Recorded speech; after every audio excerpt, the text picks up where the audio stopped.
Hello students in this lecture we will discuss about the important news और उससे related जो कोई information है या फैक्ट है उसको हम यहाँ पे डिस्कस करेंगे। स्टूडेंट डिस्कशन को स्टार्ट करते हैं उससे पहले हम कल की एक न्यूज़ है उसके बारे में डिस्कस करेंगे। कल हमने डिस्कस किया था कि हिमाचल प्रदेश के जो सीएम हैं ऑनरेबल पीएम सर से G20 की मीटिंग के दौरान मिले। जब G20 की मीटिंग के अंदर जो डिनर है वो ऑर्गेनाइज किया गया था तो काफ़ी सारे जो पॉलिटिकल लीडर्स हैं उनको भी इनवाइट किया गया था। तो उस मीटिंग के दौरान जब मिले तो उन्होंने कहा कि जो नेचुरल डिजास्टर की सिचुएशन क्रिएट हुई है हिमाचल प्रदेश में उसको आप नेशनल डिजास्टर के रूप में डिक्लेयर कीजिए, उसको आप नेशनल डिजास्टर के रूप में डिक्लेयर कीजिए। तो स्टूडेंट्स इसी टॉपिक से रिलेटेड जुलाई के मंथ का एक डेवलपमेंट है। आप देखिए कि हर एक महीने से कोई ना कोई क्वेश्चन है वो पूछ लिया जाता है यूपीएससी के एग्ज़ाम में। तो जुलाई के मंथ के अंदर एक अपडेट था इसी नेशनल डिजास्टर से रिलेटेड। आप देखिए कि हमने जब नेशनल डिजास्टर मैनेजमेंट एक्ट को जब हम देखते हैं, नेशनल डिजास्टर मैनेजमेंट एक्ट 2005 को, तो उसके अंदर टू कैटेगरी ऑफ डिजास्टर्स बताए गए हैं। एक कैटेगरी है मैन मेड डिजास्टर हो जिसमें केमिकल है, न्यूक्लियर है, बायोलॉजिकल है, इस तरीके के डिजास्टर। कुछ नेचुरल कैटेगरी के डिजास्टर्स हैं। नेचुरल कैटेगरी के डिजास्टर कौन से हैं स्टूडेंट्स? अर्थक्वेक है, लैंडस्लाइड है, सुनामी है, फ्लड है। इस तरीके की जो सिचुएशन है उसको नेचुरल कैटेगरी में रखा गया है और मैन मेड में। तो इस तरीके से जो डिजास्टर्स आएंगे उनको हम नेशनल डिजास्टर का जो स्टेटस है वो गवर्नमेंट के द्वारा दिया जा सकता है अगर डिजास्टर्स यहाँ पे क्रिएट होते हैं लार्जर लेवल पे। इसके अंदर आपको एक बात पता होना चाहिए कि स्टूडेंट जो लाइटनिंग है, तो लाइटनिंग को यहाँ पे डिजास्टर के रूप में नहीं माना गया है। ये अभी रिसेंटली जब पार्लियामेंट सेशन था, पार्लियामेंट जब सेशन के अंदर था तो एक क्वेश्चन है वो पूछा गया था क्या लाइटनिंग डिजास्टर का पार्ट है। तो स्टूडेंट्स जो लाइटनिंग की वजह से जिन लोगों की डेथ होती है उनको नेशनल डिजास्टर या नेचुरल या मैन मेड कैटेगरी का जो डिजास्टर है उसकी कैटेगरी के अंदर नहीं रखा जाता है। जुलाई के समय अपडेट था तो ये आपको पता होना चाहिए लाइटनिंग के बारे में। रिसेंटली कुछ ईयर्स के अंदर में आप देखिए कि लाइटनिंग की वजह से काफ़ी सारे लोगों की जो डेथ है वो इंक्रीज हुई है। उसके बिहाइंड के काफ़ी कुछ ऐसे रीजंस हैं कि लोगों के द्वारा जो कंडीशंस हैं उनको फॉलो नहीं किया जाता। जैसे जो रेन का जो समय है उस समय वो किसी पेड़ के नीचे खड़ा होना, ये सब कुछ रीजन है जिसकी वजह से लाइटनिंग से आप इफेक्ट हो सकते हो। स्टूडेंट्स नेक्स्ट न्यू ये लाइटनिंग के बारे में था तो आप लाइटनिंग को याद रखना कि नेचुरल और मैन मेड कैटेगरी के अंदर इनको नहीं रखा गया है। जुलाई के मंथ के अंदर ये न्यूज़ के अंदर है और अभी ये हिमाचल प्रदेश की वजह से न्यूज़ में है तो क्वेश्चंस हो सकता है कि पूछ लिया जाए।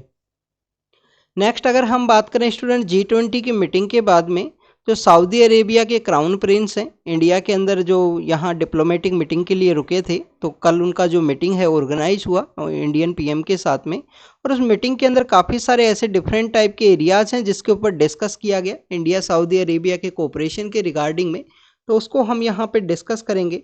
सबसे पहले आपको ये पता होना चाहिए कि इंडिया और सऊदी अरेबिया के जो यहाँ पे रिलेशंस हैं उनका एक स्ट्रेटजिक पार्टनरशिप है, स्ट्रेटजिक पार्टनरशिप बनी है। उन दोनों को उस पार्टनरशिप को चेयर किया गया ऑनरेबल पीएम सर के द्वारा और सऊदी के जो क्राउन प्रिंस हैं मोहम्मद बिन सलमान उनके द्वारा। स्टूडेंट्स यहाँ पे जो India Saudi Arabia India middle east जो यूरोप इकोनॉमिक कॉरिडोर बना है उसको भी एंडोर्स किया गया कि one of the important corridor होगा जो वेस्ट एशिया का इकोनॉमिक सेक्टर के अंदर यूरोप के जो सेक्टर्स हैं उसके साथ जो कनेक्टिविटी है उसको ये इंक्रीज करेगा। स्टूडेंट्स आपको ये पता होना चाहिए कि एंशेंट समय में ये जो रूट जहाँ पे बताया गया है एंशेंट समय में इसको स्पाइसी रूट के नाम से हम जानते थे, तो इसी को मॉडर्न स्पाइस रूट का नाम दिया गया है, मॉडर्न ट्रेड रूट का नाम दिया गया है कि इसके थ्रू जो ट्रेडिंग है जो कनेक्टिविटी है वो इंक्रीज होगी। दोनों ही यहाँ पे जो कंट्रीज़ के द्वारा काफ़ी सारे ऐसे मैटर्स हैं जिन पे बात किया गया। स्ट्रेटजिक पार्टनरशिप के बारे में तो हमने डिस्कस किया। इसके साथ ही आप देखिए कि हमारे वेस्टर्न पार्ट के अंदर वेस्टर्न कोस्ट के अंदर में जो महाराष्ट्र में रत्नागिरी नाम का जगह है, महाराष्ट्र के अंदर रत्नागिरी नाम की जो जगह है वहाँ पे एक जो रिफाइनरी है इनके द्वारा बनाई जाएगी सऊदी अरेबिया के द्वारा। स्टूडेंट्स आपको पता होना चाहिए कि सऊदी अरेबिया के अंदर अरामाको नाम का जो रिफाइनरी है काफ़ी फेमस रिफाइनरी है वहाँ का, तो उसी कंपनी के द्वारा रत्नागिरी के अंदर जो रिफाइनरी है वो डेवलप किया जाएगा, ये आपको पता होना चाहिए। इस अरामाको जो रिफाइनरी है इसके पार्ट के ऊपर में जब सऊदी के अंदर जो कुछ क्लैश चल रहे थे उसके नाइबर कंट्रीज के द्वारा, तो इसके ऊपर होती जो रिबेलियंस हैं उनके द्वारा एक बार ड्रोन का अटैक किया गया था। 2019 के समय ड्रोन का अटैक किया गया था अरामाको के ऊपर में। अगर हम बात करें स्टूडेंट्स यहाँ पे दोनों ही कंट्रीज के द्वारा में जो एक फ्री ट्रेड एग्रीमेंट के बारे में डिस्कस किया गया कि दोनों ही कंट्रीज के द्वारा जो फ्री ट्रेड एग्रीमेंट है जो बेसिकली गल्फ कोऑपरेशन काउंसिल के थ्रू इस्टेब्लिश हो। अब ये गल्फ कोऑपरेशन काउंसिल क्या है स्टूडेंट्स, 1981 के समय जो अरेबियन कंट्रीज हैं, अरेबियन पेनिनसुला से रिलेटेड जो कंट्रीज हैं उनका ये काउंसिल है 1981 के अंदर बना। इसका जो हेडक्वार्टर है वो कहाँ है, रियाद के अंदर। इसका हेडक्वार्टर है रियाद के अंदर है, रियाद सऊदी अरेबिया। अब देखिए कि सऊदी अरेबिया के अंदर दो हेडक्वार्टर आपको देखने के लिए मिलेंगे।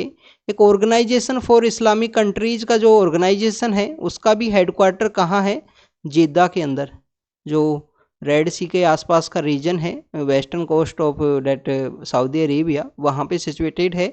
और रियाद के अंदर हेडक्वार्टर है गल्फ कोऑपरेशन काउंसिल का। 6 कंट्रीज इस गल्फ कोऑपरेशन काउंसिल के पार्ट हैं, जिसके अंदर सऊदी है स्टूडेंट्स, सऊदी के अलावा है यूनाइटेड अरब अमीरात है, इसके अलावा कुवैत है, कुवैत के अलावा यहाँ पे बहरीन है, बहरीन वो कंट्री है जिसने इजराइल के साथ में जो अब्राहम अकॉर्ड है जहाँ सबसे पहले जो रिलेशंस है वो इस्टेब्लिश किए थे। इसके अलावा स्टूडेंट्स अगर हम यहाँ पे बात करें, कतर है और ओमान है, कतर है और ओमान है। तो इस तरीके से ये 6 कंट्री हैं जिन्होंने गल्फ कोऑपरेशन काउंसिल का एक ग्रुप है वो बनाया अरेबियन पेनिनसुला का। तो इंडिया का यहाँ पे बेसिकली डील्स चल रही हैं कि गल्फ कोऑपरेशन काउंसिल के साथ में जो फ्री ट्रेड एग्रीमेंट है उसे इंडिया यहाँ पे साइन करे कम्प्लीटली ब्लॉक के साथ में। इंडिया ने काफ़ी सारे फ्री ट्रेड एग्रीमेंट्स के बारे में रिसेंटली न्यूज़ के अंदर में था, जैसे कि India UK free trade agreement है उसके बारे में भी है। इसके अलावा स्टूडेंट्स बाइलेटरल इन्वेस्टमेंट ट्रीटी के बारे में डिस्कस किया कि जो बाइलेटरल इन्वेस्टमेंट ट्रीटी है उसके पर्सपेक्टिव में हम यहाँ पे कैसे प्रोसीड करेंगे आगे, उसके बारे में बात किया गया। जो यहाँ पे इन्वेस्टमेंट के रिगार्डिंग में, टैक्सेशन के रिगार्डिंग में डबल टैक्सेशन अवॉइडेंस एग्रीमेंट है उसको भी साइन करने की बात की गई। और म्यूचुअल लीगल असिस्टेंस की भी बात की गई कि जो कस्टम्स का सेक्टर है उसके अंदर म्यूचुअल लीगल असिस्टेंस है वो प्रोवाइड किया जा सके। इसके अलावा स्टूडेंट्स अगर हम बात करें 2030 का एक विजन है, सऊदी अरेबिया का विजन है, विजन 2030। उस विजन के अंदर इंडिया का जो यहाँ पे मेक इन इंडिया है, डिजिटल इंडिया है, काफ़ी सारे प्रोजेक्ट्स हैं वो इसको हेल्प कर रहे हैं सऊदी अरेबिया को कि जिससे यहाँ पे सऊदी अरेबिया का जो टारगेट्स हैं उनको अचीव किया जा सके। स्टूडेंट्स यहाँ पे एक और टॉपिक के ऊपर बात की गई है, वो है strategic petroleum reserve. Strategic petroleum reserve के बारे में आपको पता होना चाहिए स्टूडेंट्स, स्ट्रेटजिक पेट्रोलियम रिजर्व। अब ये क्यों बने हैं ये पेट्रोलियम रिजर्व, ये देखिए कि जब 1973 के समय इंटरनेशनल एनर्जी एजेंसी का इस्टेब्लिशमेंट हुआ, तो उसके साथ जितने भी कंट्री जुड़ते हैं, जैसे इंडिया 2007 के अंदर as a associate country, associate member के रूप में इंटरनेशनल एनर्जी एजेंसी को ज्वाइन किया। इंडिया इसका मेंबर नहीं है स्टूडेंट्स, एसोसिएटेड मेंबर है। तो वहाँ पे एक कंडीशन है कि आपके पास 90 डेज का जो स्ट्रेटजिक पेट्रोलियम रिजर्व है वो होना चाहिए। अब ये क्यों होना चाहिए 90 डेज का रिजर्व आपके पास में, कि कोई भी ऑयल की क्राइसिस हो तो आप 90 डेज तक अपना जो ऑयल है वो रिजर्व कर सको। अब देखिए कि इन्हीं क्राइसिस की वजह से 1973 के अंदर इस इंटरनेशनल एनर्जी एजेंसी को इस्टेब्लिश किया था। OECD नाम का जो ग्रुप है 1960 के समय जो इस्टेब्लिशमेंट में आया था, हाईली डेवलप्ड कंट्रीज का ग्रुप है, उन्हीं के द्वारा इसको इस्टेब्लिश किया गया था। इसका हेडक्वार्टर कहाँ है स्टूडेंट्स, पेरिस के अंदर। इंटरनेशनल एनर्जी एजेंसी का हेडक्वार्टर है पेरिस के अंदर। तो स्टूडेंट्स ये स्ट्रेटजिक पेट्रोलियम रिजर्व के बारे में है कि 90 डेज का आपके पास पेट्रोलियम रिजर्व होना चाहिए। इंडिया के अंदर प्रेजेंटली पेट्रोलियम रिजर्व हमारा एक तो है विशाखापट्टनम में, एक हमारा है विशाखापट्टनम में जो कि आंध्र प्रदेश का पार्ट है, एक हमारा यहाँ पे जो कर्नाटक के अंदर मैंगलोर नाम की जो जगह है, कर्नाटक के अंदर जो मैंगलोर नाम की जगह है वहाँ है, और कर्नाटक के अंदर ही एक पादूर नाम की जगह है वहाँ पे है। तो पादूर है, मैंगलोर है और विशाखापट्टनम है, 3 ऐसी जगह हैं। इसके अलावा चांदीखोल है, बीकानेर है, ऐसे 2-4 जगह और हैं, राजकोट भी है, जिनको यहाँ पे प्रपोज किया गया है कि वहाँ पे भी स्ट्रेटजिक पेट्रोलियम रिजर्व हैं, उनको आने वाले समय में बनाया जा सकता है। इसके अलावा स्टूडेंट्स अगर हम बात करें इंडिया एंड सऊदी अरेबिया दोनों ही कंट्रीज ब्रिक्स का पार्ट हैं प्रेजेंट समय में। आप देखें कि ईरान के साथ में इनके रिलेशंस अच्छे हुए हैं इंडिया सऊदी अरेबिया के, जो 2016 के साथ 16 के बाद में काफ़ी डिटेरियोरेटिंग कंडीशंस के अंदर चले गए थे। यहाँ पे हम लिटिल बिट ब्रिक्स के बारे में डिस्कस करेंगे। अभी देखिए कि ब्रिक्स को एक्सपेंड किया गया। ब्रिक्स पहले डेवलपिंग कंट्रीज का पार्ट हुआ करता था, डेवलपिंग इकोनॉमीज हैं जिसके अंदर पहले 4 हुआ करते थे ब्रिक नाम से। फिर साउथ अफ्रीका लेटर फेज में 2010-11 के समय ज्वाइन किया। कंटिन्यूस ये मीटिंग चली। इसी ब्रिक्स का एक यहाँ पे न्यू डेवलपमेंट बैंक भी है। न्यू डेवलपमेंट बैंक है जिसका हेडक्वार्टर कहाँ है स्टूडेंट्स? संघाई के अंदर, चाइना में जो संघाई है वहाँ पे है। फोर्ट लीजा डिक्लेरेशन के थ्रू ये आया था न्यू डेवलपमेंट बैंक जो यहाँ पे इस्टेब्लिश किया गया था ब्रिक्स के कंट्रीज का। अब यहाँ पे जो मेंबरशिप है, अभी रिसेंटली इसकी मीटिंग कहाँ पे हुई? साउथ अफ्रीका का जो जोहान्सबर्ग है, साउथ अफ्रीका का जो जोहान्सबर्ग नाम की जगह है वहाँ पे इनका मीटिंग हुआ और उस मीटिंग के अंदर इसको एक्सपेंड किया गया। इस जो ब्रिक्स है, ब्रिक्स की मेंबरशिप को 5 कंट्रीज से एक्सपेंड करके 4-5 कंट्रीज को इसके अंदर ऐड किया गया है ब्रिक्स की मेंबरशिप के अंदर। तो आप देखिए कि जिन कंट्रीज को ऐड किया गया है, जो नए 6 कंट्रीज आए हैं ब्रिक्स के अंदर में, वो है अर्जेंटीना। वो है अर्जेंटीना। अर्जेंटीना कौन से कॉन्टिनेंट के अंदर है स्टूडेंट्स? लैटिन अमेरिका के अंदर, ब्राज़ील के पास ही सिचुएटेड है और G20 का भी ये पार्ट है अर्जेंटीना। अर्जेंटीना के अलावा आप देखिए कि इजिप्ट है। इजिप्ट के साथ में इंडिया के जो रिलेशंस है काफ़ी अच्छे डेवलप हुए हैं पिछले कुछ समय में और इंडिया ने इनवाइट भी किया था इजिप्ट को G20 के लिए।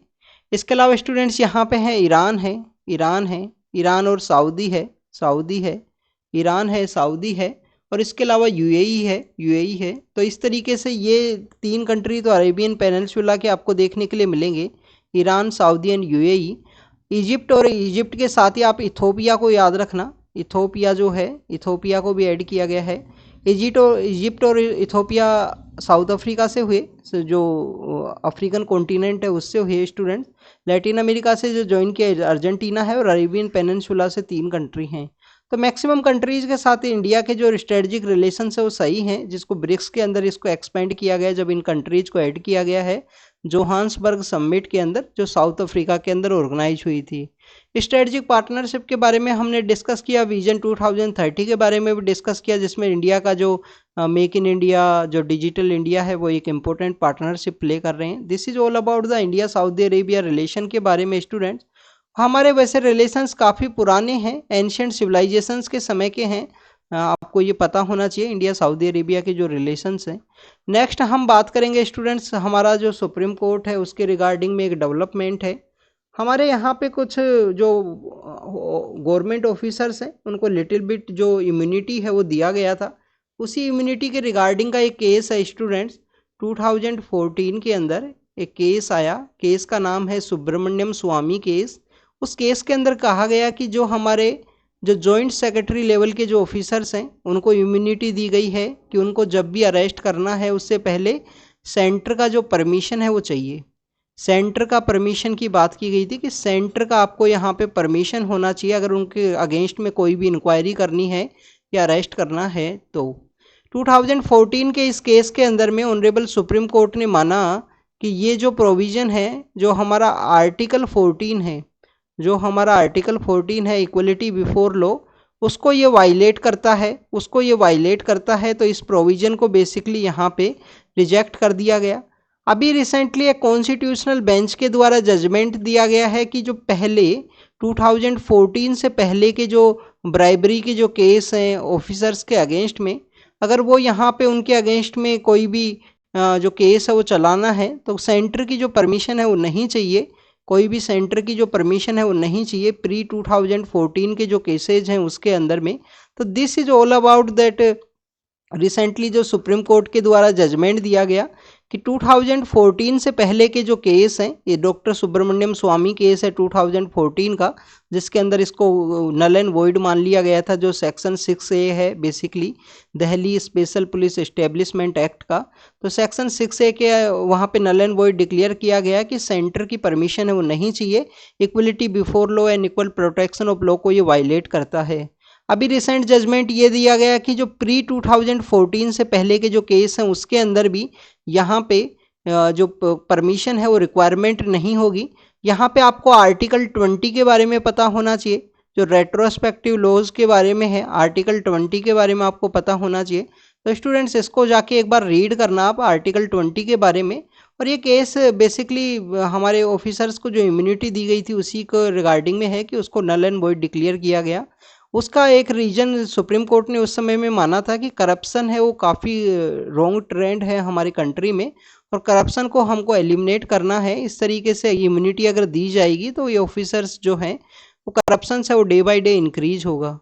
तो आपको आर्टिकल 20 यहाँ पे आपको दो तीन चीज़ें रीड करनी है। एक तो Delhi special police establishment act 1946 को रीड कीजिए। तो ये क्या है स्टूडेंट्स, वर्ल्ड वॉर 2 के समय, वर्ल्ड वॉर सेकंड के समय काफ़ी सारे ऐसे करप्शन के जो केसेस हैं वो ध्यान में आए इरेगुलरिटीज़ के, कि काफ़ी सारी ऑर्गेनाइजेशंस के द्वारा या काफ़ी सारे जो गवर्नमेंट ऑफिसर्स हैं उनके द्वारा करप्शन किया गया। तो वर्ल्ड वॉर 2 के समय इस Delhi special police establishment act के थ्रू इंस्टीट्यूशंस को इस्टेब्लिश किया गया। संथानम कमेटी बनती है फिर 1962 के समय, उसी के थ्रू भी आपको देखने के लिए मिलेगा। फिर हमारा जो CBI है, सेंट्रल ब्यूरो ऑफ इन्वेस्टिगेशन, वो एग्जिस्टेंस के अंदर आएगा। तो ये कुछ दो चार जो पॉइंट्स हैं वो आपको पता होना चाहिए।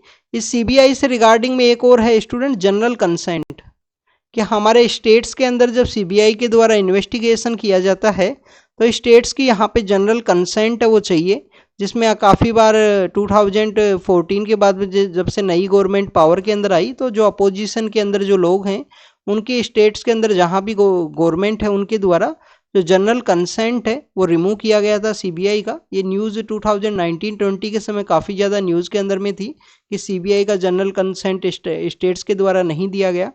बट विदाउट जनरल कंसेंट भी CBI स्टेट के अंदर इन्वेस्टिगेट कर सकती है, अगर दिल्ली के अंदर में जो हमारा ऑनरेबल सुप्रीम कोर्ट है या उस स्टेट का जो हाई कोर्ट है, ऑनरेबल सुप्रीम कोर्ट या उस स्टेट का हाई कोर्ट अगर परमिशन दे कि आप CBI से इन्वेस्टिगेशन करवाइए, तो विदाउट जनरल कंसेंट भी CBI वहाँ पे इन्वेस्टिगेट कर सकती है। तो student this is all about ये जो डेवलपमेंट है उसको हमने डिस्कस किया। नेक्स्ट न्यूज़ के बारे में डिस्कस करते हैं। नेक्स्ट न्यूज़ एक एडिटोरियल है स्टूडेंट्स, फूड इनसिक्योरिटी जो जिस तरीके से इंक्रीज हो रही है उसी के रिगार्डिंग में यहाँ पे इस एडिटोरियल के अंदर कहा गया है स्टूडेंट्स कि India one of the fastest growing country है, बट स्टिल जो फूड इन्फ्लेशन है वो डे बाय डे यहाँ पे आपको देखने के लिए मिलता है। फूड इन्फ्लेशन यहाँ पे आपको देखने के लिए मिलता है। शार्पली इसमें बताया गया कि 2019 के बाद में जो फूड इन्फ्लेशन है वो शार्पली राइज हुआ है, जिसके अंदर हायर फूड प्राइस होने की वजह से एक जो कॉमन मैन है, हायर फूड प्राइस होने की वजह से एक कॉमन मैन के द्वारा जो न्यूट्रिशनल डिमांड है या न्यूट्रिशनल जो एडुकेट लेवल ऑफ न्यूट्रिशन चाहिए उसको डाइट के अंदर वो लेना उसके लिए काफ़ी ज़्यादा डिफ़िकल्ट हो गया है। उसको यहाँ पे एग्जामिन किया गया है उसी इन्हीं पॉइंट्स के ऊपर में कि ये डिफ़िकल्टी क्यों यहाँ पे क्रिएट हुई। फिर एग्रीकल्चर सेक्टर को यहाँ पे बात किया गया है। तो स्टूडेंट्स यहाँ पे डिस्कस किया गया कि जो फाओ है, फूड एंड एग्रीकल्चर ऑर्गेनाइजेशन, जो फाओ है फूड एंड एग्रीकल्चर ऑर्गेनाइजेशन कहाँ पे इस्टेब्लिश है स्टूडेंट्स, ये रोम के अंदर में, रोम इटली के अंदर में। इनका एक वर्ल्ड फूड प्रोग्राम भी है, वर्ल्ड फूड प्रोग्राम है, उसको आपको पता होना चाहिए कि उसको 2020 के समय जो नोबल पीस प्राइज है वो दिया गया था, 1961 के समय वो आया था। दो तीन ऑर्गेनाइजेशन है जो फूड से रिलेटेड है, रोम इटली के अंदर वो सिचुएटेड हैं। तो स्टूडेंट जो फाओ है, फाओ की एक रिपोर्ट है state of food security and nutrition in the world, उसके अंदर बताता है कि इंडिया की जो 74% पॉपुलेशन है वो यहाँ पे एडुकेट जो हेल्दी डाइट है वो नहीं अफोर्ड कर सकती due to the rise in the inflation in food sector का जो इन्फ्लेशन इंक्रीज हुआ है उसकी वजह से जो न्यूट्रिशनल डिमांड है या जो डाइट है वो यहाँ पे अफोर्ड नहीं कर सकते। राइटर ने माना कि हो सकता है रिपोर्ट के अंदर गलत डाटाज को, गलत नंबर्स को दिखाया गया, बट अगर हम इन नंबर्स को कम करके इवन लेस देन आप 50% भी अगर हम इन नंबर्स को कम करते हैं तो इंडिया की पॉपुलेशन काफ़ी अधिक होने की वजह से, तो यहाँ पे बताया गया कि इतनी पॉपुलेशन है कि other than China maximum countries को हमारी पॉपुलेशन कवर करती है। कितने लोग हैं जो डाइट है वो नहीं, जो हेल्दी डाइट है, न्यूट्रिशनल डाइट है वो नहीं अफोर्ड कर सकते।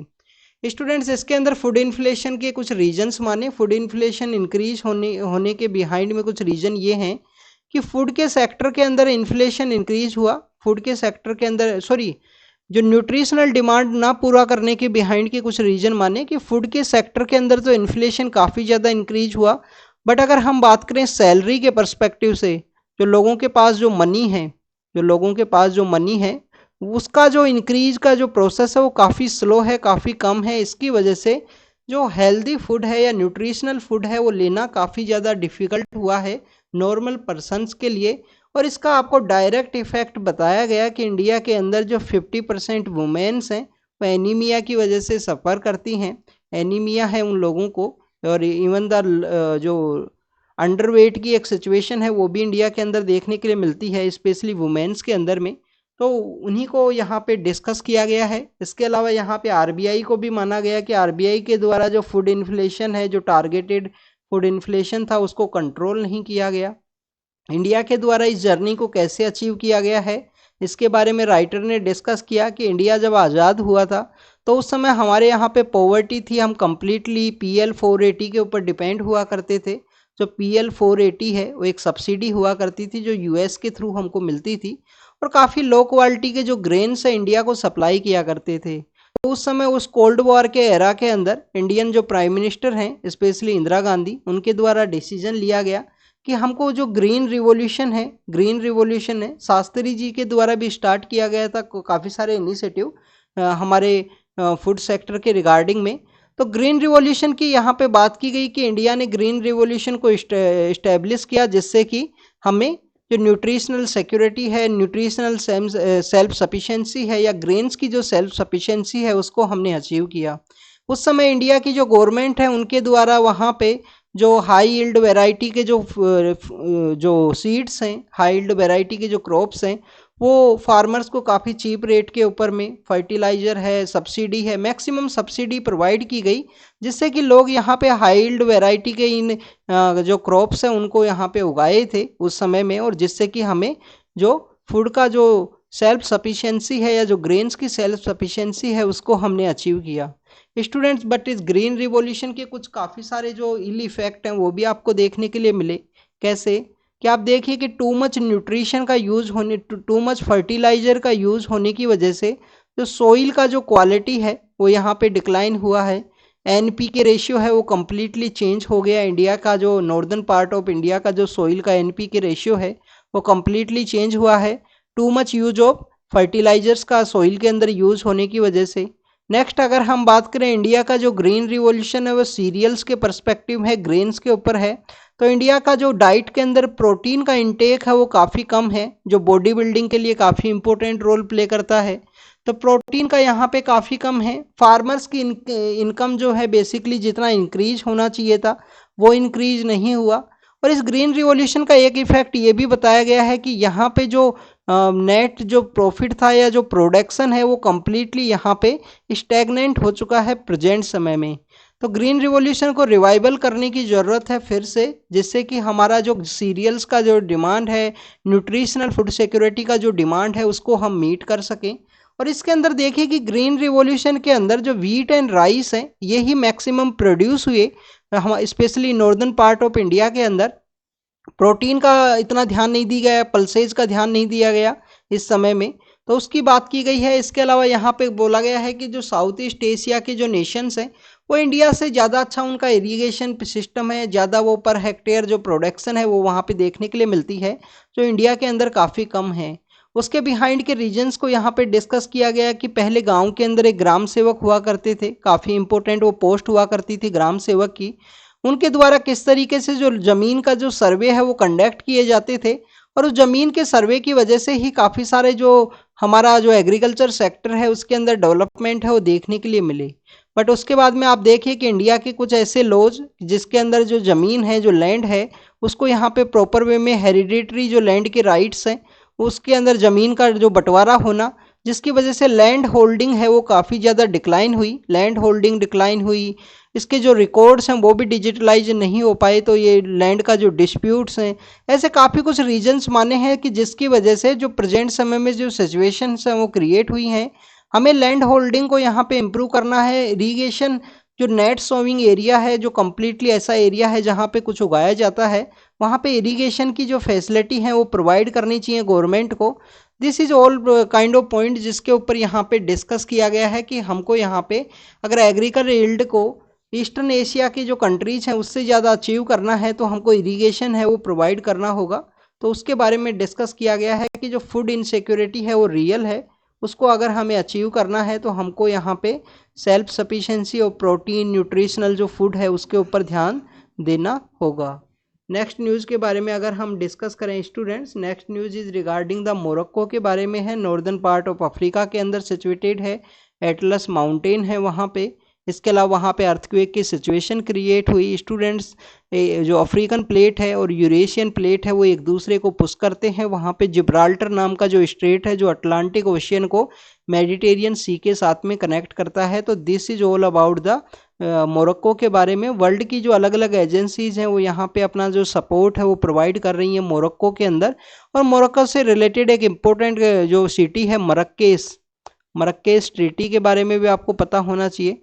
मरक्केस नाम की जो सिटी है वो काफ़ी ज़्यादा इम्पोर्टेंट है। नेक्स्ट यहाँ पे जो एडिटर गिल्ड ऑफ इंडिया है, एडिटर गिल्ड ऑफ इंडिया एक नॉन प्रॉफिट जो यहाँ पे जो रिपोर्टर्स हैं, जर्नलिस्ट का एक ऑर्गेनाइजेशन है जिसको 1978 के समय जो कुलदीप नैयर नाम के हमारे एक इम्पोर्टेंट जर्नलिस्ट हुआ करते थे, कुलदीप नैयर नाम के एक इम्पोर्टेंट जर्नलिस्ट हैं, उनके द्वारा इनको इस्टेब्लिश किया गया था। नॉन प्रॉफिट ऑर्गेनाइजेशन है यहाँ पे रिपोर्टर्स का। तो एडिटर गिल्ड ऑफ इंडिया ने कहा कि हमको डिफेंस फोर्सेज जो आर्मी है उसके द्वारा इनवाइट किया गया था मणिपुर के अंदर, जो यहाँ पे कंट्रोवर्सी क्रिएट हुई है एडिटर गिल्ड ऑफ इंडिया के जो कुछ जर्नलिस्ट हैं उनके अगेंस्ट में। नेक्स्ट यहाँ राजस्थान के बारे में है स्टूडेंट्स की। राजस्थान की जो गवर्नमेंट है उनके द्वारा कहा गया कि जो ईस्टर्न राजस्थान कैनाल का जो प्रोजेक्ट है उसको हम बेसिकली यहाँ पे इलेक्शंस के अंदर उसको यूज़ करेंगे। तो हमारे लिए जो बेसिक यहाँ पे इम्पोर्टेंस है वो आपको पता होना चाहिए। ईस्टर्न राजस्थान कैनाल प्रोजेक्ट है ERCP, इसके बारे में ये न्यूज़ के अंदर में था जनवरी फरवरी के समय भी। ERCP बेसिकली यहाँ पे जो पार्वती है, काली सिंध और चंबल नाम की जो नदी है, सपोज कीजिए स्टूडेंट्स कि ये आपका सपोज कीजिए कि राजस्थान है, ये आपका ये राजस्थान है। तो राजस्थान का जो ईस्टर्न पार्ट है उसके अंदर ये सारी नदियाँ फ्लो करती हैं और जिसके अंदर जो मेन रिवर है चंबल वो तो आपको मध्य प्रदेश से वो आती है। राजस्थान का जो ईस्टर्न पार्ट है उसके अंदर ये फ्लो करती है चंबल नदी। चंबल नदी के बारे में आपको पता होना चाहिए कि जो सिंगार चोरी नाम का एक जगह है northern part of Vindhya hills, सिंगार चोरी नाम की एक जगह है, सिंगार चोरी नाम की एक जगह है। ये पीक है, बेसिकली एक पीक है। जैसे ये विंध्या हिल्स है, सपोज कीजिए विंध्या हिल्स है, तो इसका जो नॉर्दर्न पार्ट है कि जो राजस्थान फेसिंग पार्ट है उस तरीके से वहाँ जो ये सिंगार चोरी नाम का जो पीक है वहाँ से ये ओरिजिनेट होती है। One of the clean river इसको मानते हैं कि काफ़ी ज़्यादा क्लीन रिवर है ये जो चंबल नदी है। इसके अलावा स्टूडेंट्स इसके अंदर आपको डॉल्फिन भी मिलेंगी, आपको घड़ियाल भी मिलेंगे। घड़ियाल के लिए यूपीएससी ने 2014 के अंदर या 15 के अंदर एक क्वेश्चन पूछा था चंबल के घड़ियाल के बारे में। तो क्रिटिकली एंडेंजर्ड जो घड़ियाल हैं वो आपको चंबल के अंदर देखने के लिए मिलते हैं। चंबल की कुछ ट्रिब्यूटरी हैं, बनास है, काली सिंध है, पार्वती है। उसी चंबल से रिलेटेड ये जो नदियां हैं पार्वती, काली सिंध और चंबल, इनको यहाँ पे इंटरकनेक्टेड के रिगार्डिंग में ईस्टर्न राजस्थान जो कैनाल प्रोजेक्ट है ERCP, उसी के बारे में यहाँ पे जो इरिगेशन है उसके पर्सपेक्टिव से है कि इरिगेशन को इन एरियाज़ के अंदर में प्रमोट किया जा सके। अलवर है, भरतपुर है, धौलपुर है, ये राजस्थान का जो हाड़ौती रीजन है, हाड़ौती के अंदर कोटा, बूंदी ये सब आते हैं, सवाई माधोपुर है, इन सब के अंदर इरिगेशन है उसको प्रमोट किया जा सके। राजस्थान के बारे में स्टूडेंट्स आपको 2-3 बात पता होनी चाहिए। अभी 2-4 दिन पहले वहाँ का जो मिनिमम इनकम के रिगार्डिंग का भी एक बिल था वो न्यूज़ के अंदर में था। गिग इकोनॉमी के जो वर्कर्स हैं उनको भी उसके रिगार्डिंग में भी कंट्री का पहला स्टेट बना है, उनके द्वारा रेगुलेशन किया गया है। और आप राजस्थान के बारे में एक चीज़ देखना कि जो वेस्टर्न पार्ट ऑफ राजस्थान है, यहाँ पे जो ज़मीन है उतना फर्टाइल नहीं है जितना ज़मीन पहले के ज़माने में फर्टाइल हुआ करता था। बट बाद में वहाँ पे बारिश कम होने की वजह से कंटिन्यूस यहाँ पे जो ज़मीन है वो उसका जो क्वालिटी है वो डिक्लाइन होता गया। इस पार्ट के अंदर ज़रूर है उदयपुर का आसपास का जो रीजन है जालोर, वहाँ पे काफ़ी सारा जो एग्रीकल्चर का प्रैक्टिस किया जाता है। यहाँ पे भी होती हैं एग्रीकल्चर तो, बट वन सीजन एग्रीकल्चर आपको देखने के लिए मिलती है। एक ही सीजन के अंदर जो स्पेशली खरीफ का जो सीजन है उसके अंदर एग्रीकल्चर उगाई जाती है। बट जो ईस्टर्न पार्ट ऑफ राजस्थान है ये कम्प्लीटली डिफरेंट है। और ये जो कोटा का जो पार्ट है यहाँ तो कम्प्लीटली डिफरेंट, आपको जो जैसे इंडिया के अंदर हाईएस्ट वाटर का अवेलेबिलिटी है उस तरीके का वाटर अवेलेबिलिटी है यहाँ पे। जिसमें आप देखिए कि जो झालावाड़ नाम की जगह है वहाँ पे टू मच वाटर जिन क्रॉप्स को चाहिए जैसे सोयाबीन है वो सब वहाँ पे उगाया जाता है। अगर हम बात करें students eastern part of Rajasthan का जो पॉपुलेशन है वो भी आपको ज़्यादा इधर ही देखने के लिए मिलेगी, पॉपुलेशन का जो डेंसिटी है। और उसी के रिगार्डिंग में ये ईस्टर्न राजस्थान कैनाल प्रोजेक्ट है जिसको कि बेसिकली यहाँ पे डिस्कस किया गया है। नेक्स्ट न्यूज़ के बारे में डिस्कस करते हैं। नेक्स्ट न्यूज़ है स्टूडेंट जम्मू एंड कश्मीर के बारे में। अभी रिसेंटली G20 की मीटिंग के दौरान, जब G20 की मीटिंग के दौरान अमेरिका के जो प्रेसिडेंट है इंडिया के लिए आए तो इंडिया के द्वारा जो यहाँ पे जो कस्टम ड्यूटी लगाई जाती है, जो यहाँ पे इंपोर्ट ड्यूटी है वो लगाई जाती है यूएस से आने वाले एप्पल्स के ऊपर में, उस इंपोर्ट ड्यूटी को वहाँ पे रिड्यूस किया गया, इंपोर्ट ड्यूटी को रिड्यूस कर दिया गया। जिसकी वजह से कश्मीर वैली के जो एप्पल ग्रोवर्स हैं, एप्पल उगाने वाले जो लोग हैं वो यहाँ पे कम्प्लीटली फ्रस्ट्रेशन के अंदर हैं कि ऑलरेडी उनका जो प्रोडक्शन है वो यहाँ पे डिक्लाइन हुआ है। ऑलरेडी वो लोग यहाँ पे सफ़र कर रहे हैं आफ्टर द 2019 के बाद से कंटिन्यूस उनका जो एक्सपोर्ट है वो डिक्लाइन हुआ है। तो स्टूडेंट्स उन्हीं के लोगों का ये न्यूज़ है उसको कवर किया गया है कि बेसिकली एप्पल ग्रोइंग जो सेंट्रल पार्ट ऑफ कश्मीर के अंदर जो एप्पल उगाए जाते हैं मैक्सिमम, और आप देखिए कि हिमाचल प्रदेश, उत्तराखंड और जो कश्मीर है, जम्मू एंड कश्मीर है, यही पार्ट है जिसके अंदर इंडिया के अंदर आपको एप्पल्स हैं वो देखने के लिए मिलते हैं। और कंट्री का जो 73% है, कंट्री का जो 73% है उसको जम्मू एंड कश्मीर है वो कवर करता है एप्पल के अंदर में, एप्पल के प्रोडक्शन के अंदर। तो अगर यहाँ पे आप देखिए कि बाहर का जो एप्पल आता है इंडिया के अंदर, जो बाहर से जो एप्पल आएंगे उसके ऊपर ड्यूटी कम किया गया तो उनका अवेलेबिलिटी ईजी होगा, तो उसी को लोग जल्दी खरीदेंगे। इंडिया का यहाँ पे जो बाहर एक्सपोर्ट करना भी डिफ़िकल्ट है और इंडिया के अंदर भी जो उसका लोग यूज़ कम करेंगे, कम पैसे वहाँ पे देंगे। तो उसके रिगार्डिंग में ये न्यूज़ है कवर किया गया था। आपको ये पता होना चाहिए कि जम्मू एंड कश्मीर 73% एप्पल का प्रोडक्शन है वो करता है कंट्री का, और बाकी आपको हिमाचल प्रदेश, उत्तराखंड से देखने के लिए मिलते हैं। और भी काफ़ी सारे एरियाज़ हैं जहाँ पे उगाए जाते हैं। हिमाचल प्रदेश, उत्तराखंड और जम्मू कश्मीर का अच्छा एक आपको मोर देन 2/3% है जो उसको कवर करेंगे, 3/4 मोर देन। नेक्स्ट यहाँ पे स्टूडेंट्स बेसिकली डॉग के अटैक के बारे में है। सुप्रीम कोर्ट के अंदर इसको डिस्कस किया गया है रिसेंटली, जिसके अंदर ऑनरेबल CGI सर ने भी कहा कि उनके ऑफिस के अंदर कोई पर्सन है उसको भी अटैक किया गया है डॉग्स के द्वारा। तो अभी रिसेंटली एक वीडियो भी वायरल हुआ था एक बच्चे का कि उसको रेबीज की वजह से उसकी डेथ हुई है। स्टूडेंट्स यहाँ पे मेनली बिहाइंड रीजन माने गए हैं कि जो लोकल अथॉरिटीज़ हैं, जो लोकल बॉडीज़ हैं, उनके द्वारा जो एनिमल बर्थ कंट्रोल है उसके ऊपर ध्यान नहीं दिया जाता। उसकी वजह से उनको प्रॉपर समय में वैक्सीनेशन नहीं किया जाता। उसकी वजह से ये जो सिचुएशंस है वो क्रिएट हुई हैं। तो यहाँ पे आपको एक बात पता होनी चाहिए कि जब भी ऐसी कोई सिचुएशन आए, जब भी आपको अगर कोई भी ऐसा डिफ़िकल्ट सिचुएशन हो, आपको बाइट कर लिया जाए डॉग के द्वारा, तो विद इन द 24 आवर या हो सके तो आप जल्दी से जल्दी हैं जो वैक्सीनेशन है वो करवाइए। रेबीज़ का जो इंजेक्शन है वो ज़रूर से लगाना, क्योंकि जिस तरीके से वो डेथ हुआ था उस चिल्ड्रन का, उसकी वजह से वो कंटिन्यूस न्यूज़ के अंदर में है और काफ़ी ज़्यादा वायरल हुआ था। तो ऐसी जो सिचुएशन है ना क्रिएट हो, जल्दी से जल्दी आपको भी कभी सिचुएशन अगर आए तो करवाना ज़रूर से। नेक्स्ट यहाँ पे ये भी आपको पता होना चाहिए कि G20 की मीटिंग के दौरान भी जो एनिमल एक्टिविस्ट हैं उनके द्वारा एक वॉइस रेज की गई थी कि काफ़ी सारे स्ट्रीट डॉग्स को म्यूनसिपल काउंसिल्स के द्वारा, जो न्यू दिल्ली म्यूनसिपल काउंसिल्स हैं उनके द्वारा उन स्ट्रीट डॉग्स को लेके जाया गया। तो उसके बारे में काफ़ी ज़्यादा न्यूज़ के अंदर में आया था। आपको ये पता होना चाहिए कि animal welfare board of India है, animal welfare board of India है, जो prevention of animal cruelty 1960 act के थ्रू इसको इस्टेब्लिश किया गया। इसका हेडक्वार्टर पहले चेन्नई के अंदर हुआ करता था, प्रेजेंटली जो हरियाणा के अंदर जो बल्लभगढ़ है फरीदाबाद के पास, वहाँ पे इसका हेडक्वार्टर है।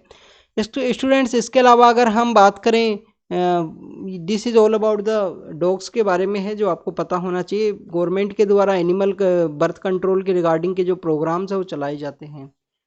Next student national commission for scheduled tribe है, उनके द्वारा यहाँ पे national commission for scheduled tribe है, उनके द्वारा यहाँ पे स्टडी किया गया कि मणिपुर के अंदर काफ़ी सारे ऐसे विलेज हैं जिनको गलत तरीके से एक दूसरे डिस्ट्रिक्ट के अंदर जोड़ दिया गया था। यहाँ पे बेसिकली उनके द्वारा कुछ स्टडी किया गया है, उसी के रिगार्डिंग में ये रिपोर्ट है। पहले आपको एनसीएसटी के बारे में पता होना चाहिए।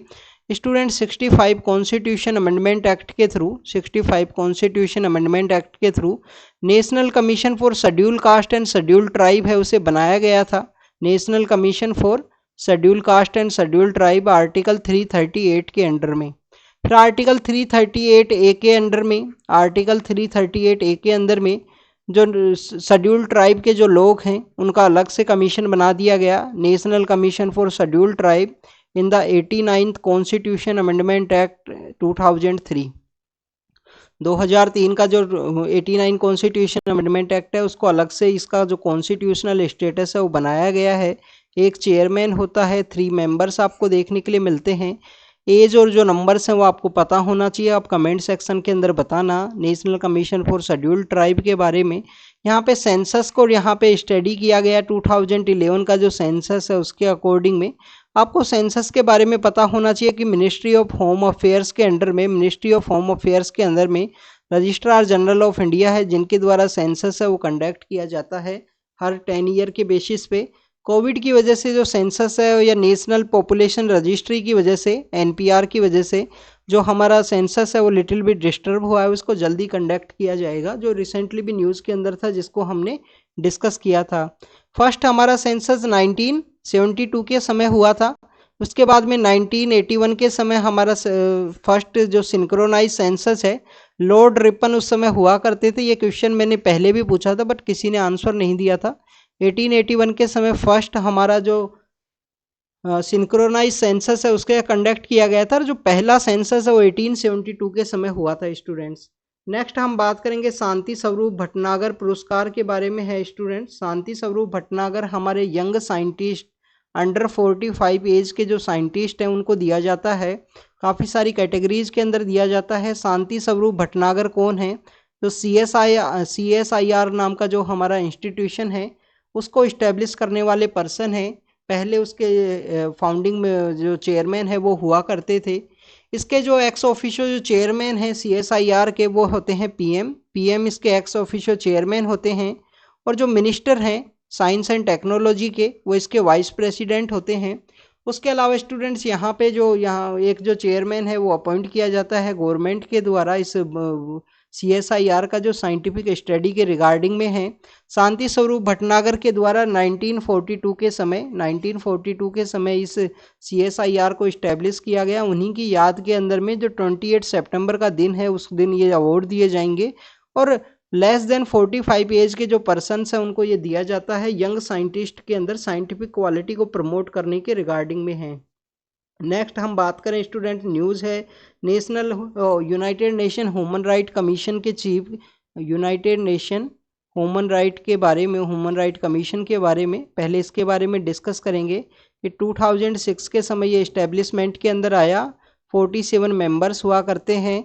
एक मेंबर 2 टाइम के लिए मैक्सिमम इलेक्ट हो सकता है, उसके बाद में उसको ब्रेक लेना होगा। 3 टाइम के लिए इलेक्ट वो फिर बाद में होगा एक ब्रेक के बाद में। 3 ईयर का इनका टेन्योर होता है, 3 ईयर का टेन्योर है। 2 टाइम आप मैक्सिमम 2 टाइम्स आप कंटिन्यूस अपॉइंट हो सकते हो। इंडिया काफ़ी बार UNHRC का मेंबर रहा है, रोटेशन बेसिस पे इसकी जो मेंबरशिप है वो दी जाती है। इसके अलावा स्टूडेंट्स UNHRC के बारे में अगर हम बात करें, काफ़ी सारे ऐसे डेवलप्ड कंट्रीज़ हैं या हाई कंट्रीज़ हैं जिन्होंने UNHRC से अपनी मेंबरशिप है वो विड्रॉ की है, उसके बारे में भी आपको पता होना चाहिए, जो 2-3 ईयर से न्यूज़ के अंदर में था। क्या USA UNHRC का पार्ट है या नहीं है, ये आप कमेंट सेक्शन के अंदर बताना। तो उसी के बेसिकली जो ऑफिशियल्स हैं उनके द्वारा कहा गया है कि क्लाइमेट चेंज बहुत डिफ़िकल्ट होने वाला है, जिसके अंदर उन्होंने ईरान की कुछ सिटीज़ जो बसरा नाम की एक सिटी है ईरान की, उसके बारे में डिस्कस किया कि वहाँ पे क्लाइमेट चेंज की वजह से किस तरीके से सिचुएशन क्रिएट हुई। जो पहले कैनाल का एरिया हुआ करता था, पाम ट्री हुआ करते थे उस एरिया के अंदर में। ह्यूमन राइट के बेसिस पे जो वेस्टर्न प्रोविंस है जिंजियांग, जो चाइना का जिंजियांग प्रोविंस है जहाँ पे उइगुर मुस्लिम्स रहा करते हैं, उनके बारे में कहा गया। ईरान के रिगार्डिंग में जो प्रोटेस्ट है, ईरान के अंदर जो प्रोटेस्ट है उसके रिगार्डिंग में यहाँ पे डिस्कस किया गया। और काफ़ी सारे जो माइग्रेंट वर्कर्स की जो डेथ हुई है बांग्लादेश इंडिया का जो रीजन है बे ऑफ बंगाल का, उसके अंदर भी बताया गया है कि जो रोहिंग्या मुस्लिम्स की यहाँ पे डेथ हुई है माइग्रेंट्स की, उसके बारे में भी डिस्कस किया गया है। UNHRC 2006 में आया था, UN का ह्यूमन राइट कमीशन के रिगार्डिंग में है। 47 मेंबर्स हैं। ये कंट्री 2 टाइम्स मैक्सिमम यहाँ पे कंटिन्यूस इलेक्ट हो सकता है। 3 ईयर का टेन्योर होता है। इंडिया भी रिसेंटली इसका पार्ट था, 2020 के समय इसको ज्वाइन किया था। नेक्स्ट न्यूज़ के बारे में अगर हम बात करें, यूक्रेन के द्वारा क्लेम किया गया है कि जो सपोज कीजिए ब्लैक सी है, ये ओडिशा पोर्ट है और ये क्रीमिया का रीजन है, ये सीओ पजोव एंड कर्च स्ट्रेट का रीजन है। तो ये जो ओडिशा पोर्ट एंड इसके बीच में यहाँ पे इनका एक बेसिकली ऑयल के रिगार्डिंग में एक प्लेटफॉर्म है। तो यूक्रेन के द्वारा कहा गया कि इस ऑयल के प्लेटफॉर्म को हमने कब्जे के अंदर, कंट्रोल के अंदर ले लिया है। नेक्स्ट, इजराइल और सऊदी अरेबिया के जो डेलीगेशंस मिले हैं उसके बारे में है कि सऊदी अरेबिया के अंदर यूनेस्को की एक मीटिंग होगी, इजराइल के जो पर्सन्स विजिट करेंगे। स्टूडेंट्स, आपको यहाँ पे पता होना चाहिए कि 2020 के समय, जो उस समय डोनाल्ड ट्रंप प्रेसिडेंट हुआ करते थे USA के, उनके द्वारा एक अब्राहमिक अकॉर्ड है वो निकाला गया था। अब्राहमिक अकॉर्ड है।